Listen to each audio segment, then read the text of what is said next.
Hello everyone and welcome. My name is Talia Romero and in today's webinar I will be discussing language and literacy development. So for today's agenda, I will focus on the 5 elements of language and how each of these linguistic components applies to literacy development. I will also be providing you with research-based instructional strategies for each of the 5 components: phonology, morphology, syntax, semantics, and pragmatics. I will be discussing how educators can provide support for students with exceptionalities and have included a reference page towards the end of this webinar, which I highly encourage you to explore so you can get a better understanding of each component and find a vast amount of activities and resources you can use to implement in your classroom. So let's get started. Phonology. Phonology is the study of the speech sound system in any spoken language, including the rules and patterns by which phonemes are combined into words and phrases. Phonological awareness, rhyming, syllables, segmentation, and dynamic manipulation of phonemes is foundational for decoding and spelling. They help students understand letter-to-sound associations and allow students to distinguish between different phonemes. For example, phonology helps students understand that the word cat is made up of 3 phonemes or 3 sounds, k, at, and allow students to use this understanding for spelling and decoding words. Some strategies that are fun, engaging, and students really enjoy using in my classroom are these word building mats with Elkonin boxes. Elkonin boxes are referred to as sound boxes and are used to segment and blend phonemes and words. These sound boxes can also be used for phoneme manipulation games such as adding, deleting, and substituting sounds in words. For example, when using the base word cat, we can substitute the sound k in cat with s and create the new word at, sat. Students really enjoy manipulating the sounds and creating new words. Another activity students really enjoy doing are finding the amount of syllables in a word.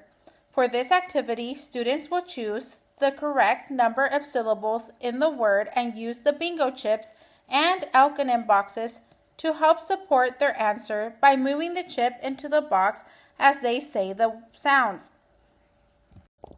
Now let's take a look at morphology. Morphology refers to the study of the smallest meaningful parts of which words are created, known as morphemes. The use of morphology helps students decode complex words and understand their meanings, aiding with vocabulary and comprehension. Some activities that can be used to support students with morphology are sorting games such as sorting words by prefixes, roots, or suffixes. For example, students will need to find the word with the correct prefix and glue it under the correct prefix sounds. Another activity that can be done in the classroom is through word building activities, where students can recognize how words can be made longer by adding prefixes or suffixes. A great example of this activity is the spin and write activity provided, where students will spin and write the root words and prefix to form a new word. They will then see if the word is a real word or a nonsense word. If it is a real word, they will draw a picture or sentence to demonstrate their understanding of the new word. Next, we have syntax. Syntax is the rule system within a language that governs how speakers can combine and order words to make coherent and meaningful sentences, or sentence structure. Syntax awareness helps students improve sentence structure, writing, grammar, understanding, and reading comprehension. Activities that can support students with syntax are sentence scrambles.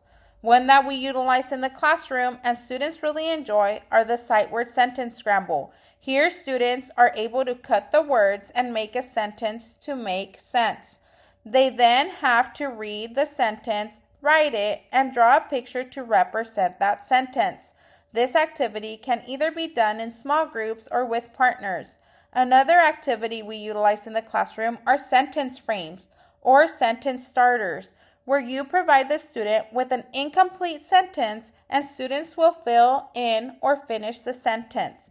Here is an example of what that may look like. The teacher will write down options they can use to fill in the blank based on the student's responses, such as pumpkins, animals, hayride, and more. This is always done after a field trip or an activity is presented. You can utilize this worksheet that we provided in our webinar in your classroom for implementation. Semantics. Semantics refers to the aspect of language that concerns the meanings of words, phrases, and sentences, and the relationship among word meaning. Semantics is crucial for vocabulary development, reading comprehension, and writing as students begin to use words in a meaningful way. Some activities that can support semantics would be sorting words. Sorting words into specific categories or relationship is something that they can utilize just like the form provided in this webinar. Students will need to color the two pictures that go together. So for problem number 1, students would color the ocean and the well and provide an explanation as to why these two go together. They can also do what doesn't belong, where students need to identify words that do not fit into the category. Another activity to support semantics is through the use of sentence puzzles, where students look at the picture and need to build the correct sentence using the puzzle pieces provided. Pragmatics. Pragmatics is understanding social aspects of spoken language, including turn-taking in conversations. Pragmatics helps students by enhancing narrative skills, understanding characters and audience perspectives, as well as conveying points of view and writing for an audience. When it comes to pragmatics, we can utilize activities such as role-playing, social scenarios where students can practice greeting, requesting, asking, and storytelling while focusing on how characters would speak and why. Another activity can be done through visual cues for turn-taking and eye contact. Here, educators would use visual cards or posters to support social language behaviors as they provide students with prompts that will encourage storytelling and turn-taking.